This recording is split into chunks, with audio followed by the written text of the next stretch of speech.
Story நேரம் Tamil வியூவர்ஸ்க்கு hi. நம்ம சீரீஸோட 16வது எபிசோட்ல என்ன ஆக போகுது அப்படின்னு தான் இன்னைக்கு இந்த வீடியோவில் பார்க்க போறோம். வெய்யான் பாட்டியோட காலில் விழுந்து, பாட்டி என்னை மன்னிச்சிருங்க, நான் பிறந்ததே தப்பு, நான் பிறந்திருக்கவே கூடாது, அசிங்கம் அப்படின்னு அவனை திட்டிக்க ஆரம்பிக்க, அப்போ உங்க அப்பா யாருங்கிற விஷயம் உனக்கு ஏற்கனவே தெரிஞ்சிருக்கு தானே, இங்க வா, பாதி கதை உனக்கு தெரியும், மீதி கதையை நான் சொல்றேன் அப்படின்னு பாட்டி கூப்பிடுறாங்க. வெய்யான் வந்து உட்காடுறான்.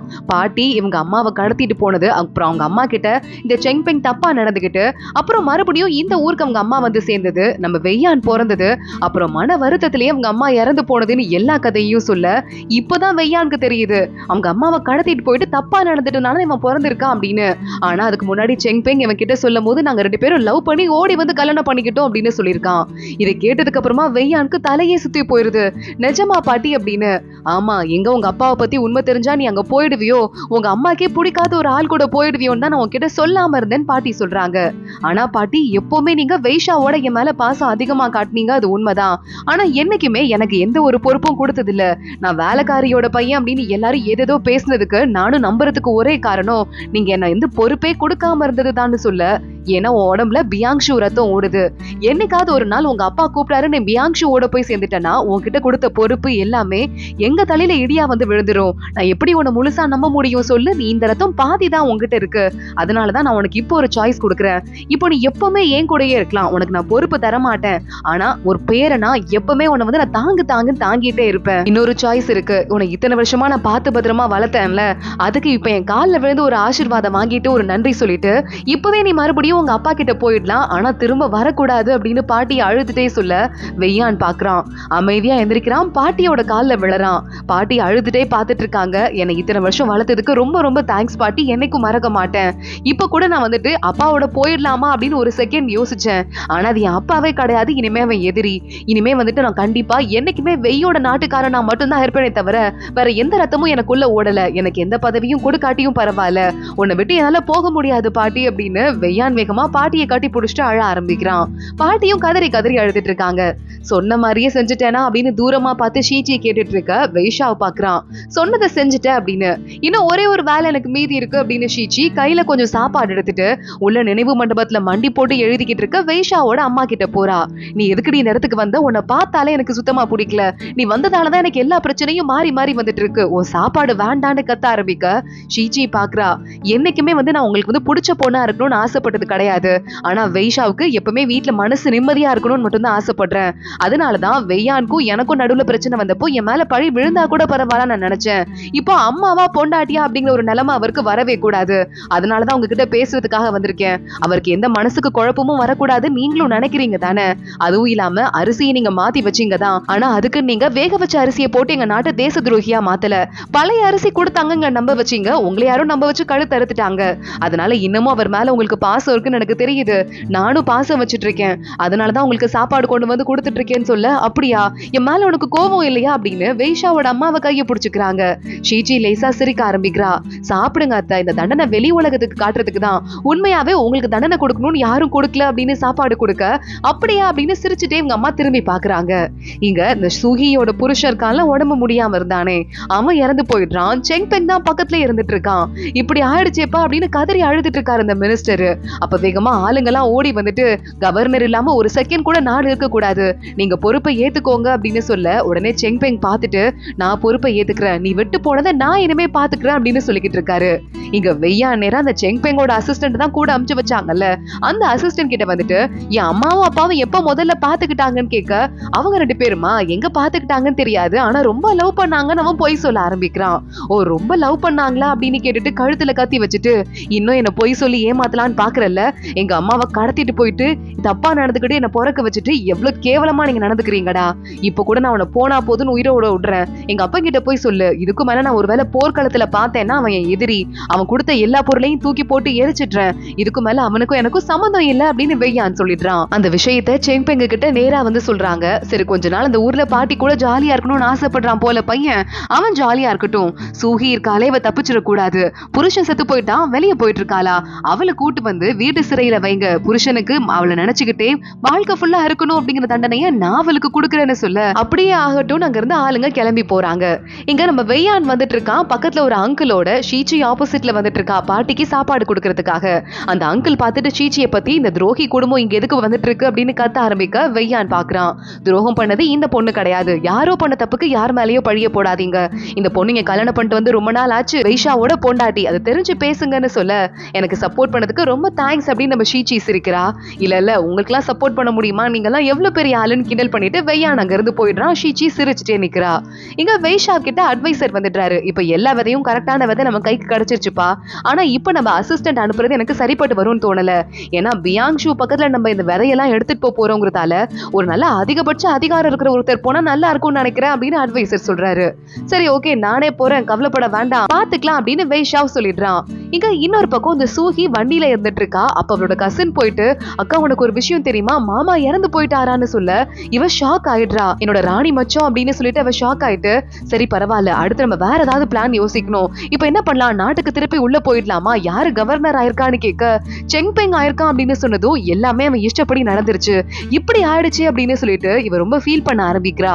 நானும் சரி ஷீச்சியும் சரி ரெண்டு பேருமே பொலிட்டிக்கல் காரணத்துக்காக கல்யாணம் பண்ணிக்கிட்டோம், ஆனா நான் எவ்வளவு கேவலமான நிலைமையில இருக்கேன், ஷீச்சி எவ்வளவு காதல்ல இருக்கா அப்படின்னு சொல்லிட்டு இவ பொறாமையில வேற ஷீச்சி குடும்பம் மாதிரி ஒரு சப்போர்ட்டிவான குடும்பம் இருந்தா நானும் நிம்மதியா தான் இருந்திருப்பேன், ஆனா எனக்கு இல்லையே அப்படின்னு யோசிக்க ஆரம்பிக்கிறா. அக்கா எனக்கு புரியுது நீ ரொம்ப கவலைப்படுறன்ட்டு, ஆனா அந்த நெத்தியில மச்சம் இருக்கிற பொண்ணை தேடி வந்துகிட்டு இருக்காங்க, என்னக்கா பண்றது, நம்மளால அதை மறைக்க முடியாது, மாட்டிக்குவோமேக்கா அப்படின்னு சொல்லிக்கிட்டு இருக்க கரெக்டா ஆளுங்க வேற வந்துட்டு இருக்காங்க. அக்கா தேடி வராங்கக்கா, ராணி மச்சத்தை தேடி வராங்கன்னு சொல்ல ஓ அப்படியா அப்படின்னு கேட்டுட்டு பக்கத்துல இருக்கிற கண்ணாடி எடுத்து கர்ச்சிஃபை வச்சு நெத்தியில இருக்கிற மச்சத்தை மச்சமே இல்ல போல ஒரு பொட்டு தான், அந்த பொட்டை தொடச்சிடுறா சூஹி. இத பாத்துட்டு கசினே ஷாக் ஆயிடுறான். அக்கா என்னக்கா பண்ற அப்படின்னு. அவளுக்கு மச்சம் உண்மையானது கிடையாது அப்படின்னு இப்பதான் அவனுக்கே தெரியுது.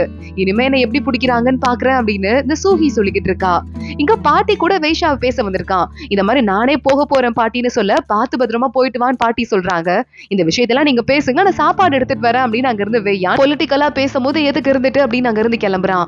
ஆனா வைஷாவை அவனை நிக்க சொல்றான். நான் இங்க இருந்து போறேங்கிறதால எனக்கு இந்த ஊரை பாத்துக்கிறதுக்கு ஆள் வேணும், நீ பாத்துக்கோ எனக்கு பதிலா அப்படின்னு சொல்ல நான் எப்படி பாத்துக்க முடியும் அப்படின்னு வெய்யான் கேக்குறான்.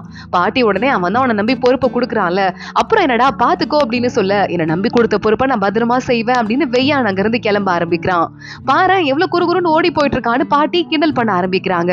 ஆனா இவன் இந்த நிலைமைக்கு வந்ததுக்கு காரணமே அவன் பொண்டாட்டி தாண்டா, அவ இல்லாம இருந்திருந்தா அதெல்லாம் நடந்திருக்காதுடா அப்படின்னு சொல்ல இருக்கட்டும் பாட்டி அப்படின்னு வைஷாவ் சொல்லிக்கிட்டு இருக்கான்.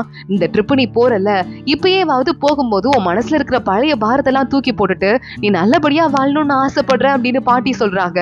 அது முடியுமா அப்படின்னு யோசிச்சுட்டு வைஷாவ் கிளம்புறான். வைஷாவும் ஷீச்சியும் ஒன்னா சாப்பிடுறதுக்கு உட்காடுறாங்க. உடனே பார்த்துட்டு நான் தான் அந்த தடவை ஊருக்கு போறேன் அப்படின்னு வைஷாவ் சொல்ல ஷீச்சிக்கு சோகம் ஆயிடுது. எப்படியாவது அவன் கூட சேர்ந்து நம்மளும் போகணுமே அப்படின்னு யோசிச்சுட்டு இந்த கோதுமை இருக்குல்ல, இதை விளைவிக்கிறதுக்கு ஸ்பெஷலா சில டெக்னிக்லாம் இருக்கு, எங்க ஊர்ல நானே பார்த்திருக்கேன், அங்க இருக்க விவசாயிகளுக்கு சொல்லி தரத்துக்கு நானும் உங்க கூடயே வரேன், என்னை கூட்டு போங்க அப்படின்னு சொல்றா. இது ரொம்ப கஷ்டமா இருக்கும் அப்படின்னு வைஷாவ் சொல்றான். அதான் பரவாயில்ல, நீங்க தான் இருக்கீங்கல்ல, ஏதாவது ஆபத்து வந்தா காப்பாத்த போறீங்க, பிளீஸ் கூட்டு போங்க அப்படின்னு ஷீச்சி கெஞ்சிட்டே இருக்கா. சரி பேக் பண்ணு, நாளை கிளம்பலாம் அப்படின்னு வைஷாவ் சொல்லிடுறான். ஷீச்சிக்கு இப்பதான் நிம்மதியா இருக்கு. மறுபடியும் வைஷாவ் போய் வேலையெல்லாம் பார்க்க ஆரம்பிச்சிடுறான். இப்பதான் தெரியுது அந்த கோதுமையை விளைவிக்கிறதுக்கு தனியா எந்த டெக்னிக்கும் இல்ல, சும்மா சாதாரணமா விளைவிச்சா போதும் அப்படின்னு. அட்வைசர் உடனே உங்க பெரிய மனசு இல்லாம கூடவே வரதுக்காக கூட ஷீச்சி அப்படி சொல்லிருக்கலாம்ல அப்படின்னு கேட்க வைஷாவ் சரியான க்ளூலெஸ்ஸா இருக்கான். இல்ல அப்படிலாம் ஒண்ணும் கிடையாது, மக்கள்னா அவளுக்கு எப்பவுமே கொஞ்சம் ஆர்வம் அதிகமாவே இருக்கும் காப்பாத்தணும் அப்படின்னு, அதுக்காக வரேன்னு சொல்றா அப்படின்னு அவனையே அவன் ஏமாத்திக்கிறான். அட்வைசர் பாக்குறாரு என்னவோ பண்ணட்டும் அப்படின்னு. ஷீச்சி ரெடி ஆயிட்டு இருக்கா. கரெக்டா கிளம்புறதுக்கு நம்ம வைஷாவ் அசிஸ்டன்ஸ் எல்லாம் வெளியே வந்து நின்னுட்டு இருக்க. ஷீச்சி மட்டும் ஆளை காணா. வரேன்னு சொல்லிட்டு எவ்வளவு லேட் பண்றா பாரு அப்படின்னு வைஷாவ் கொஞ்சம் டென்ஷன் ஆயிட்டு இருக்க. இந்த ஹேர் பின் நான் வச்சாதான் அவருக்கு பிடிக்கும், அழகா இருக்குன்னு சொன்னாரு அப்படின்னு ஷீச்சியோட குரல்லாம் கேக்குது. நான் எப்ப சொன்னேன் ஹேர் பின் எல்லாம் வச்சுட்டு யாராவது டிராவலுக்கு போவாங்களா அப்படின்னு வைஷாவ் கத்துறான். உடனே நம்ம தளபதி நான் உள்ள போயிட்டு அதெல்லாம் வேண்டான்னு சொல்லிட்டு வரேன் அப்படின்னு கிளம்ப ஆரம்பிக்க. ஏய் இரு, சும்மா சின்ன பொண்ணுங்கன்னா அழகா மேக்கப் எல்லாம் பண்ணிக்கணும்னு ஆசைப்படுவாங்க தான், அதை போய் யாராவது தடுத்து நிறுத்துவாங்களா, வெயிட் பண்ணு அப்படின்னு சொல்ல மத்த தளபதிங்க எல்லாம் சிரிக்க ஆரம்பிக்கிறாங்க. நம்ம தளபதி பக்கத்துலயே நின்னுட்டே ஒரு குறுக்கு வழி இருக்கு தலைவரே, அது வழியா போலாமான்னு கேட்க, அப்புறம் பாத்துக்கலாம் அப்படின்னு வைஷாவ் சொல்றான். கரெக்டா ஷீச்சி ரொம்ப சிம்பிளான மேக்கப்ல வெளியே வந்துட்டு இருக்கா. வைஷாவ் அவளையே திரும்பி குறுன்னு பாத்துட்டு இருக்க. என்ன உங்களை இன்னைக்கு ஓவரா குறுன்னு பாக்குறாரு அப்படின்னு பப்ளி கேட்டுட்டே உள்ள போயிட்டு இருக்கா. வெய்யான் வரா, நான் எல்லா பொறுப்பையும் பாத்துக்கிறேன், நான் சிங்கிளா தானே இருக்கேன் அப்படின்னு சோகமா சொல்ல, அப்ப நீயும் ஒரு பொண்ணை பார்த்து கல்யாணம் பண்றா அப்படின்னு திட்டிட்டு அங்க இருந்து உள்ள போயிடுறான் நம்ம வைஷாவ். அட்வைசரும் வெய்யானும் மட்டும் வீட்டுக்குள்ள போயிட்டு இருக்காங்க. இங்க வெளியே இருந்து பாத்துட்டே நம்ம ஷீச்சி கொஞ்சம் ரொமான்டிக்கா பாக்கலாம் அப்படின்னு விண்டோ ஓபன் பண்ணி கரெக்டா வைஷா வெளியே நிக்கிறான். அவனை பார்க்க ரொம்ப குளிருது, ஜன்னலை க்ளோஸ் பண்ணு அப்படின்னு வைஷாவ் திட்டுறான். இவனை போய் பார்க்க போனோம் பாரு அப்படின்னு இவன் திட்டிட்டு இருக்கா. கரெக்டா அப்பன்னு பார்த்து நம்ம பப்ளி இருக்கிற ஜன்னல் வழியா நம்ம தளபதி பார்த்து ஏதாவது சாப்பிட வேணும்னா சொல்லுங்க, நிறுத்தணும்னா நிறுத்த சொல்றேன் அப்படின்னு சொல்ல, போன தடவை நம்ம வந்தப்ப எவ்வளவு கேவலமா ட்ரீட் பண்ணாங்க, இந்த தடவை எப்படி எல்லாம் மாறிடுச்சு பாத்தியா அப்படின்னு கேட்க ஷீச்சி சிரிச்சுக்கிட்டே போக ஆரம்பிக்கிறா. ஒரு பிரேக்ல எல்லாம் உட்கார்ந்துட்டு இருக்காங்க. ஷீச்சி வைஷாவுக்கு தண்ணி கொடுத்துட்டு பக்கத்துல இருக்கிற கல்ல நகர்த்தி போட்டு உட்கார, வைஷா உடனே ஏந்திரி அப்படின்னு சொல்லிட்டு அவன் மேல இருக்க கோட்டு போட்டு இப்ப உட்காருன்னு சொல்லிக்கிட்டு இருக்கான். ஷீச்சிக்கு சந்தோஷம் தாங்க முடியல. சிரிச்சுட்டே இவன் கையில இருந்து பாதி ரொட்டியை புடுங்கிடுறா. இது உன்னால சாப்பிட முடியாது, கஷ்டமா இருக்கும்னு சொல்ல, நீங்க சாப்பிடும் போது எனக்கு என்னன்னு வாயில வச்சிடுறா. அப்புறம் தான் தெரியுது ரப்பரை திங்கிற மாதிரி இருக்கு, இது எப்படிதான் மனுஷன் திங்கிறானோ அப்படின்னு தெரியலையேன்னு. ஷீச்சி எப்பவுமே பெருசா வந்துட்டு பார்த்து வளர்க்கப்பட்டவ தானே, இந்த மாதிரி ஹார்ஷான ஃபுட் எல்லாம் சாப்பிட்டதே இல்ல போல. ஆனா ரொம்ப நல்லா இருக்குன்னு போய் சொல்ல இன்னும் ஒரு ரொட்டி எடுத்து வர கையில முழுசா கொடுக்குறான் வைஷாவ். இதை எப்படி சாப்பிட போறோமோ அப்படின்னு இவ ஒரு பக்கம் யோசிக்க ஆரம்பிக்கிறா. சரி, இந்த ஊருக்கு எதுக்காக நீங்களே போகணும்னு முடிவெடுத்தீங்க, எனக்கு கொஞ்சம் எக்ஸ்பிளைன் பண்ணுங்களேன் அப்படின்னு ஷீச்சி கேட்க, நீ தான் ஊரையே வித்துருவியே, உனக்கு இது தெரியாதான் வைஷாவ் கேக்குறான். என்னதான் 4 புக்க படிச்சவ, நீங்க பயங்கர எக்ஸ்பீரியன்ஸான ஆளு, அது திறமை எனக்கு வருமா அப்படின்னு ஷீச்சி 4 பிட்டு எக்ஸ்ட்ராவே போடுறா. வைஷாவ் நல்லா பல்ல காட்டி சிரிச்சுட்டே, அதுவும் கரெக்ட் தான், எக்ஸ்பிளைன் பண்றேன் அப்படின்னு மேப் எடுத்துட்டு ஒன்னொன்னு விஷயமா சொல்லிக்கிட்டே இருக்க, ஷீச்சி அதை கண்டுக்கிற மாதிரியே இல்ல. நல்லா வைஷாவோட முகத்தையே பார்த்துட்டு, நீங்க சொல்ற எல்லா விஷயமும் கூட வீரமா தான் இருக்கு, ஆனா அதோட உங்க மூஞ்சி பயங்கர ஃபயரா இருக்குன்னு சொல்ல, இவளை தொட்டு பாக்குறான். காய்ச்சல் எதுவும் உனக்கு அடிக்குதா, ஃபயர் எதுன்னு ஏதோ சொல்லிக்கிட்டு இருக்க, இத பாரு அப்படின்னு மறுபடியும் சொல்லி கொடுக்க ஆரம்பிக்கிறான். இந்த மரமடையில எதுவும் ஏறாது போலயே அப்படின்னு ஷீச்சியும் சைலண்டா விட்டுறா. நம்ம பப்ளி கிட்ட தளபதி போயிட்டு, குறுக்கு வழியில நம்ம போகணும்னு வச்சுக்கேன், போற வழியில நிறைய டூரிஸ்ட் ஸ்பாட்லாம் இருக்கு, என் ஃப்ரெண்ட் எனக்கு கொடுத்தான், அதுதான் நான் ஏற்கனவே பாஸ் கிட்ட கேட்டிருக்கேன், கூட்டு போறாரா இல்லையான்னு தெரியல அப்படின்னு சொல்லிக்கிட்டு இருக்கான். அப்படியா அப்படின்னு பப்ளி வாயை பொளந்து கேட்டுட்டு இருக்கா. அதோட தான் இந்த எபிசோட் முடியுது. அடுத்தடுத்து என்ன ஆக போகுது தொடர்ந்து பார்க்கலாம். இந்த வீடியோவை லைக் பண்ணிக்கோங்க, மறக்காம நம்ம சேனலுக்கு சப்ஸ்கிரைப் பண்ணிட்டு பெல் ஐகானையும் கிளிக் பண்ணிக்கோங்க. அடுத்த வீடியோல பார்க்கலாம். அது வரைய பாய்.